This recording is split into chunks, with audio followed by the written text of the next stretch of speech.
Welcome to my special Game of the Year video. What makes this video special is I'm not just simply picking one year or one game or anything like that. I'm going to be picking one game to be the Game of the Year for every year from 1994, which is the year I was born, until 2013, which is the last full year as of the time I'm making this video. And I will also be including some honorable mentions for pretty much every year in that time frame for the games that didn't quite make the Game of the Year. The selections in this list are supposed to be based mostly off of the North American release dates of games, but it's possible I could have made a mistake somewhere and got the wrong dates, so just keep that in mind if you notice a mistake. Most of these selections are more based off of which games I've had more fun with than which games I think are best, because there are rare occasions where I can have a lot of fun with a game and still actually not find it to be a good game.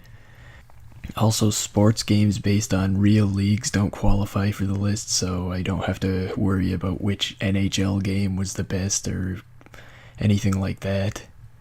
And if you wanted me to elaborate on any of the selections in this list, let me know and I can make a separate video for that year with more detail, because this video is just me quickly going over every year and not going into great detail. I'll probably just do a paragraph roughly for every game. Now, to start off the list with my 1994 selection for Game of the Year, the winner for this year is McDonald's Treasureland Adventure. Wait, don't click away from the video yet, I can explain that. The biggest part in the decision is that I don't really have a lot of experience with games released before I turned 1 exactly, so there wasn't a lot to choose from. Overall though, I would say it's not a bad game. The music was good and the levels were pretty fun to go through.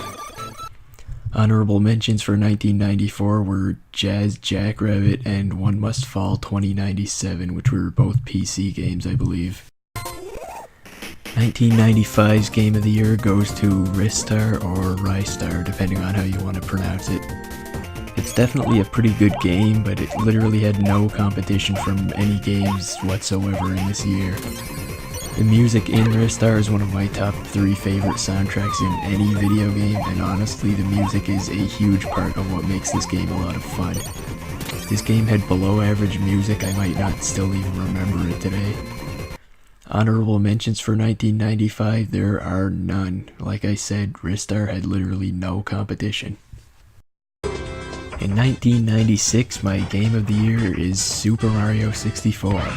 It's a fairly obvious choice. I'm sure most of the people that are watching this list have played this game at some point or another, or at least tried the remake of it. All of the different levels in this game were fun to go through, and most of the stars were obtained in different and creative ways. With 120 stars to collect in a whole game, it took a decent amount of time for completionists to go through it. 1996 honorable mentions go to Gene Wars and Mario Kart 64. My 1997 Game of the Year winner goes to Mischief Makers. I did a whole review of Mischief Makers already on my channel, which mostly explains why I found the game to be fun, but to restate, it had a lot of different levels with good variety, and the hidden gold gems you needed to collect to see the full ending were really fun to collect, even if they were a bit frustrating at times. Honorable mentions for 1997 go to Crash Bandicoot 2 Cortex Strikes Back, Jurassic Park Chaos Island, and The Lost World Jurassic Park. My 1998 Game of the Year goes to Metal Gear Solid. It's probably the best stealth-based video game of all time, and Metal Gear Solid's fantastic gameplay was also supported by an amazing story, and even though I couldn't really appreciate the game the first few times I tried to play it, I can definitely recognize its greatness now. Honorable mentions in 1998 go to Crash Bandicoot Warped, Mario Party, and Parasite Eve. In 1999, my Game of the Year goes to Digimon World. It's the first game of the Digimon World series, which had a lot more games after it, but it was easily the best of all the ones I've played. It's based on a pretty simple premise of raising Digimon so you can recruit other Digimon to join the main city, File City, which grows as you get further into the game. There are a lot of different Digimon to raise in the game, and a lot of different attacks you can teach them, so the game has enough depth that you don't get the exact same experience every time you play through the game. My honorable mentions for 1999 go to Spyro 2, Repto's Rage, and Super Smash Bros. In the year 2000, my Game of the Year winner goes to Spyro Year of the Dragon. It's the final game of the original Spyro trilogy. Year of the Dragon turned out to be the masterpiece of the series, as it seemed to simply build off of the second game, adding new fun features and removing some of the bad ideas that were used in it. The addition of the skateboarding minigame to Year of the Dragon is something I don't think I would have expected or requested to the game, but it actually turned out to be a pretty big part of why the game was better than its predecessor. In 2000, I only have one honorable mention, and that goes to Armored Core 2. In 2001, my Game of the Year goes to Paper Mario. I've already done a full-length review on Paper Mario, so you can refer to that for more detail on why I like it, but to restate it briefly, the game has phenomenal music and a really fun and strategic system of turn-based combat. There are also a number of side quests you can do in the game to add playtime to a game that already had a fairly long main story. 2001 honorable mentions go to Super Smash Bros. Melee, Dark Cloud, Luigi's Mansion, and Mario Party 3. For 2002, my Game of the Year goes to Lost Kingdoms. Probably one of the least known games on this massive Game of the Year list, Lost Kingdoms was an RPG that was centered around a card-based combat system. Cards could be collected and they would gain experience with use, and you could duplicate and evolve your favorite cards and create custom decks. The game also had a 2-player battle mode, and making your own deck and battling against someone else's was always a lot of fun. It's too bad online multiplayer wasn't very common back then, because that would have just been amazing. Honorable mentions for 2002 go to Kingdom Hearts and Super Mario Sunshine. In 2003, my Game of the Year goes to Dark Cloud 2. It's really no secret that I loved that game. It was number 1 on my video game soundtracks list, and the rest of the game is just as good as its soundtrack was. It's an RPG that has the potential to take up so many hours of your time. The story alone is long enough, and with all the side objectives and mini games, I've had files go for hundreds of hours, and I've never even beaten the bonus chapter, Chapter 8, on any of my files. The honorable mention for 2003 goes to Harvest Moon, Friends of Mineral Town. My 2004 Game of the Year is The Sims 2. When the original Sims game came out, it seemed like there was a lot to do in that game, but it wasn't until The Sims 2 came out that I realized just how little there really was.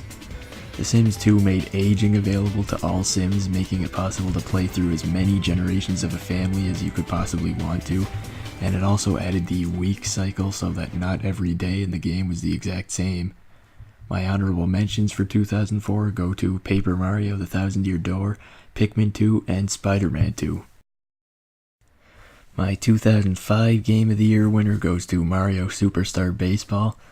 The only sports game to make the Game of the Year list, mainly because real-life based sports games don't qualify for it, Mario Superstar Baseball does a good job as both a Mario game and a baseball game. The special abilities and field gimmicks can make for an interesting experience, and both can be turned off if you just want to play baseball. The challenge mode and the things you need to accomplish to boost the stats of some of the players add a ton of replay to the game, as some of the objectives are nearly impossible. Honorable mentions go to Rogue Galaxy and Ratchet Deadlocked. My Game of the Year for 2006 definitely has to go to The Elder Scrolls IV: Oblivion. I can't say enough good things about Oblivion in any finite amount of time. The options of what you can do in that game are absolutely massive, and the potential playing time is as well. I can't say exactly how much time I've spent on the game, considering I've lost files over time, both intentionally and by accident. All I know is at this point I've definitely spent well over 500 hours on the game, and that's just a plain PS3 version with no mods or expansions. Basically, without mods, Oblivion is the best game ever, and with mods, it can be improved upon even further. My only honorable mention for 2006 goes to Lost Magic. My 2007 Game of the Year winner is Uncharted: Drake's Fortune. It's really the only game of the Uncharted series I can actually remember clearly, because once I tried more games in the series, I had a harder time remembering which game was which. But for the first game, I remember the story pretty clearly, although it actually wasn't all that good. Actually, the game in general wasn't really too great, but it was fun the first time through, and it had very little competition in the year it was released. My honorable mention for 2007 goes to Rock Band. My 2008 game of the year is Little Big Planet. To be perfectly honest, I found the story levels that came with the game to be bad, and the only reason I liked it were the custom levels that made with the level designer. The level designer in the game was very well made, and it allowed for a lot of fun levels to be made by other people, and I enjoyed a ton of those. Really though, I guess the reason I found Little Big Planet to be a good game is the same reason I find RPG Maker to be a good game, because it isn't really good in itself, but it has tools there for people to make good things of it. My honorable mentions for 2008 go to Mario Super Sluggers, Rock Band 2, and Wii Music. For 2009, my Game of the Year winner is Demon's Souls. This game really surprised me. I never really heard anything about it before I tried it, and the first time I tried it I just knew nothing about it, but it got me hooked. The story was kind of iffy at the start of the game, but the gameplay and the character creation really got me interested quickly. The combat specifically interested me. Basically, you had to be paying attention in the game to do things well. You couldn't just slash away blindly. You would have to block and dodge around enemies to actually be effective. And although it's still pretty simple, it was a really fun system, and I would definitely recommend Demon's Souls to anyone who hasn't tried it. My honorable mention for 2009 is The Sims 3. For 2010, my Game of the Year is Rock Band 3. The Rock Band series with Rock Band 3, released in 2010, finally moved on from the honorable mentions categories to the Game of the Year status for me. The addition of the pro mode of instruments, especially the pro drums, was really what sealed the deal. Playing the pro drums on expert in that game was, and still is, extremely fun. It's about as fun as playing real drums, but not nearly as difficult. There's definitely less of a learning curve there. All of the DLC songs that came out for Rock Band 3 later on meant that there were enough options to satisfy just about anyone's musical tastes. Honorable mentions in 2010 go to Darksiders and Civilization V. In 2011, my Game of the Year goes to Terraria. It's hard to really explain what makes Terraria worthy of the selection because it changed so much since its initial release, and it's hard to remember exactly what aspects of the game came in at what points in time. I do know that even early on, the game was extremely addictive and allowed the creativity to build so much, and with the lack of competition that year, that's really all it needed. My only honorable mention in 2011 goes to The Elder Scrolls V Skyrim. In 2012, my Game of the Year winner is Sleeping Dogs. I never heard of this game until it came free to PlayStation Plus subscribers, and I'm really glad I gave it a chance. The melee combat system in the game, combined with the freedom available in the open world, made it possible to have fun for hours without even touching the story. As for the story, it was okay too. It was a pretty standard story for the kind of game it was. Honorable mentions in 2012 go to The Walking Dead, Dragon's Dogma, and Binary Domain. And finally, the last game on my list, the 2013 Game of the Year, goes to Fire Emblem Awakening. I wasn't really one of the people in the crowd that highly anticipated this game and rushed to it on its release date. The main reason I got the game is that I heard it was a must-have for the 3DS, and after Paper Mario Sticker Star was terrible being an exceptionally generous term for it, I needed to try to find a game that made the 3DS worth having, and I found it with Fire Emblem Awakening. The turn-based combat and strategy in the game was pretty good, but I found the highlight of the game to be the dialogue that you unlocked in support conversations.